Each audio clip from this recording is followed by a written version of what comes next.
है शिकारी खुद यहां शिकार हो गया। जी हां, जयपुर के विद्याधरनगर थाना इलाके की रोचक घटना आपको बताते हैं, जहां शिकार बनकर गई पुलिस ने कर लिया शिकारियों का शिकार। दरअसल शहर में एक अलग तरह का लूटपाट गिरोह सक्रिय इन दिनों था, जिसकी तस्वीर एक्सक्लूसिव है, आप फर्स्ट इंडिया पर देख रहे हैं। सोशल मीडिया के जरिए शादी का झांसा देकर वारदात को अंजाम ये गिरोह दिया करता है।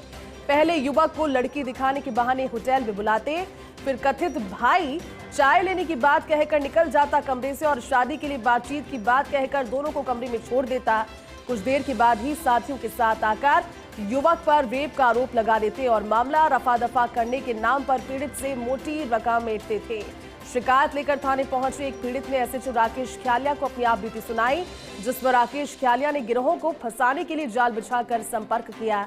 ऐसे में गिरोह ने लड़की पसंद करने एसएचओ ख्यालिया को बुला लिया।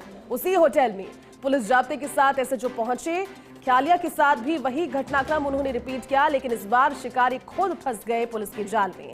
पुलिस ने 4 युवक और एक युवती को गिरफ्तार कर लिया।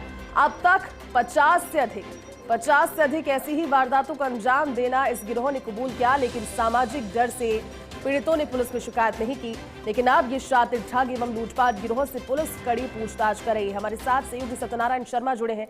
सत्यनारायण, एक बड़ी कामयाबी कहा जा सकता है, क्योंकि इस तरह का गिरोह जो लोगों को इतना बरगलाता है और फिर ठगी का शिकार बनाता है, उस शिकार करने वाले गिरोह को उसका शिकार खुद ही पुलिस ने कर दिया है। और जब पुलिस वहां पर पहुंची तो रंगे हाथों उनकी वारदात को देखा, उन्हें गिरफ्तार किया है। किस तरह से इन्होंने कार्रवाइयां जो ठगी की वारदातें हैं वो की और उसके बाद ये कार्रवाई हुई सत्यनारायण?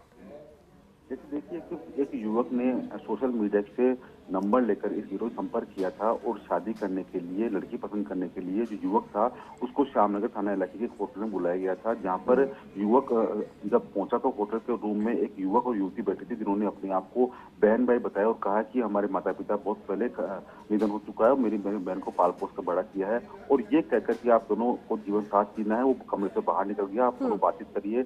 लेकिन थोड़ी देर पश्चात वो वापस अपने जीवन साथी के साथ आया और युवक के ऊपर दबाव बनाया कि उसने मेरी बहन के साथ आपने रेप किया है, आपको इसका हर्जा खर्चा देना होगा। तो ऐसे में पीड़ित व्यक्ति से 2 लाख रुपए उसने ले लिए, लेकिन पीड़ित व्यक्ति ने हिम्मत जुटाकर थाने पहुंचकर पूरी बात बताई। तो थाने वाली राकेश ख्यालिया ने उसी अंदाज में उसी वेबसाइट से उसी गिरोह संपर्क किया, लेकिन गिरोह ने दोबारा को वहीं उसी होटल में बुलाया और कहा कि लड़की पसंद कर लीजिए। लेकिन शायद इस बात की सारी ये समझ ही नहीं पाई कि उनके सामने बैठने वाला व्यक्ति पुलिस वाला है। दोनों युवक और थाना प्रभारी को जो तथाकथित युवक था वो कमरे में छोड़ गया कि आप दोनों को जीवन साथ जीना है, आप दोनों बातचीत कीजिए, तो हम कुछ खाने पीने के लिए लेके आते हैं। और जैसे वो बाहर निकला, दोनों की वार्तालाप जारी थी और अपने साथी के साथ कमरे में आकर कहा कि तुमने मेरी बहन का रेप किया है, इसका दुष्कर्म किया है। लेकिन इस बार राकेश ख्यालिया जो कि एसएचओ है, अपने जाब्ते के मौके बुला लिया और पूरे गिरोह को गिरफ्तार कर लिया।